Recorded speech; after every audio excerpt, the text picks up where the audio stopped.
Renata, sou psicóloga com experiência de um pouquinho mais de 12 anos, psicóloga clínica e há 2 anos também empresária, proprietária da Psicofaz, seguindo alguns caminhos aí entre palestras e treinamentos. Vou falar brevemente algumas formações minhas. Eu atuo com terapia relacional sistêmica, tenho formação também em hipnoterapia cognitiva, programação neurolinguística, neuropsicologia e atualmente estou cursando psicologia do esporte. O que levou você a buscar essa área de atuação? Psicologia do esporte, para mim ela tem um início na relacional sistêmica, né? Que é a minha abordagem principal. Uma das bases da relacional sistêmica é a psicologia corporal. Então eu sempre vejo o ser humano junto, corpo e mente, como sendo uma coisa só. E durante todos esses anos de prática clínica, eu observo a importância da atividade física. Eu costumo falar que depois que os meus clientes começam a praticar atividade física, até se reduz a frequência de terapia, porque o corpo responde a isso. Gosto de atividade física, vejo essa importância cada vez maior, né? E eu fui buscar mesmo uma especialização, bem sinceramente, porque outros profissionais me pediram para me especializar nessa área, porque aqui na região não tem ninguém. E como eles sabem que eu tenho esse conhecimento já, né, de corpo e mente, então várias pessoas vinham, Renata, faz, a gente precisa, dá uma pensada, até que eu decidi entrar na formação. Então, Renata, daqui 10 anos, como você acha que a psicologia vai estar em relação à evolução? Evoluindo cada vez mais, né? A psicologia deu um salto muito grande agora nos últimos anos com a pandemia.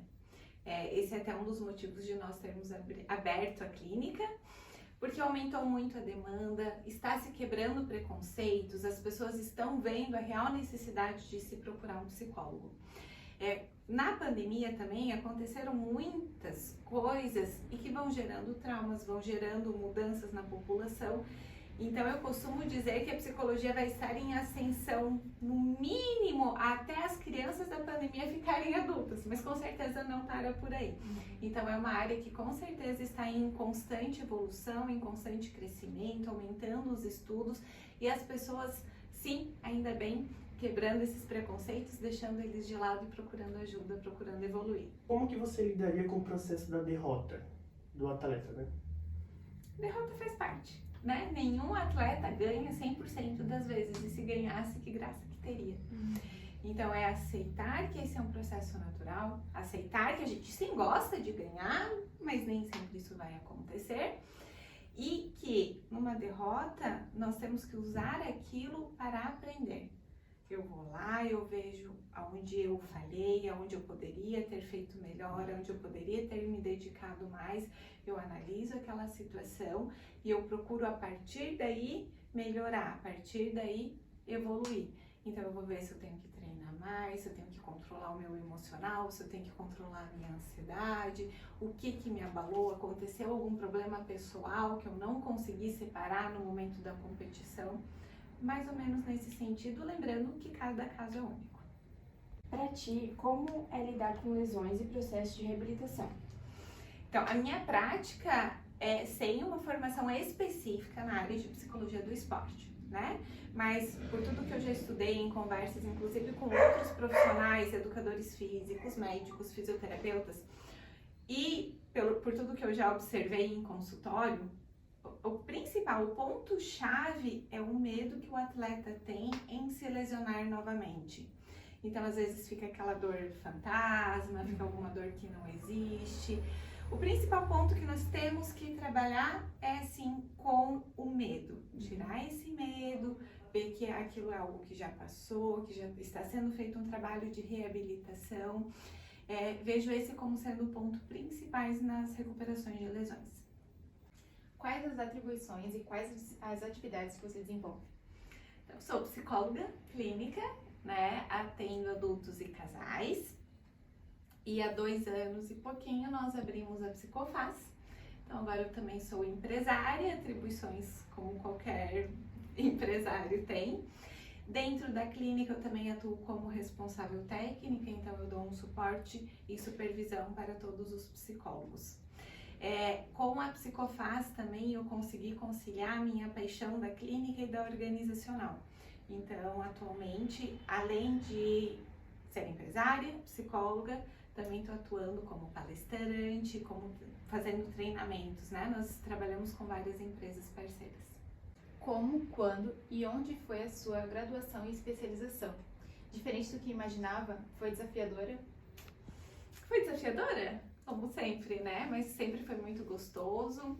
Sempre tive certeza que eu queria ser psicóloga, então durante a faculdade isso sempre ia se reforçando. Eu me formei na UNC, em Mafra. Depois disso, deixa eu me lembrar, minha primeira formação foi em Curitiba, depois eu fiz formação em 2 em Florianópolis, Porto Alegre, fiz formação em Joinville e essa última da Psicologia do Esporte está sendo online. E na sua opinião, qual seria a parte mais desafiadora da profissão? Na psicologia como um todo, eu vejo que o nosso maior desafio é quebrar os preconceitos que a sociedade ainda tem com relação à psicologia. Isso entra na psicologia do esporte também, tanto os atletas, os treinadores, os clubes, os familiares, é a quebra desses preconceitos. Como você lida com a transição de carreira dos atletas que já estão se aposentando? Então, é um ponto bem delicado os atletas que estão se aposentando, que se aposentaram quando vêm para terapia, porque foge um pouco a regra de vou me aposentar porque eu já estou velho e eu não tenho mais uma serventia, né? O significado da palavra aposentar é aposento dar. Então, antigamente as pessoas se aposentavam para ficar lá no seu aposento e esperar a morte chegar. E isso para um atleta, nossa, tá muito longe de acontecer. Hoje em dia, para a maioria das pessoas está, né? A gente está aumentando o nosso tempo de vida, as pessoas estão mais ativas por mais tempo. E os atletas se aposentam muito cedo. Com 30 anos, um atleta está velho.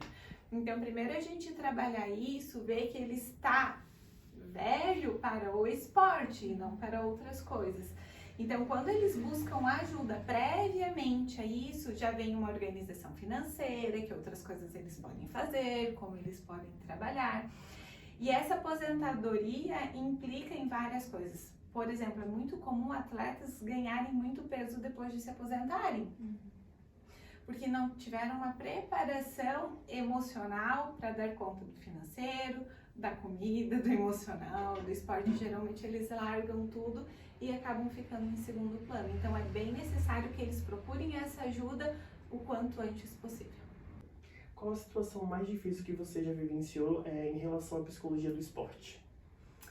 Foi um jogador de futebol de carreira internacional.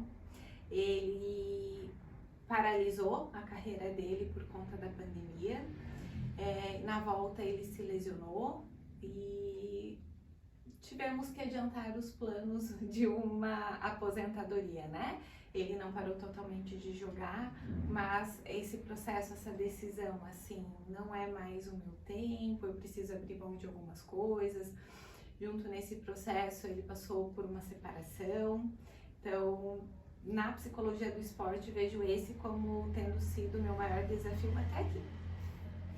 E quais as demandas mais recorrentes nessa área? Controle de ansiedade, né? Porque a maior parte das vezes o atleta ele está preparado para aquela competição, para aquela prova e a ansiedade barra muito.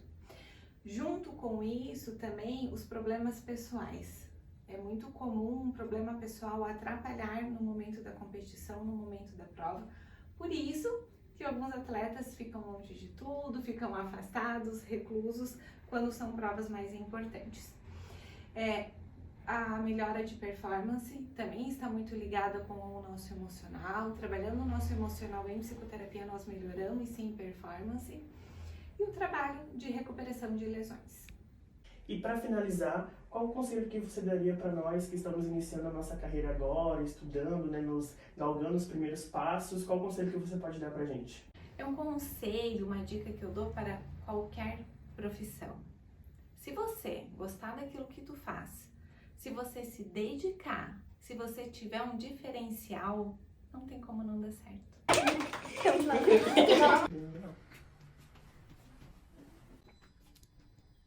Pode ser já da divulgação?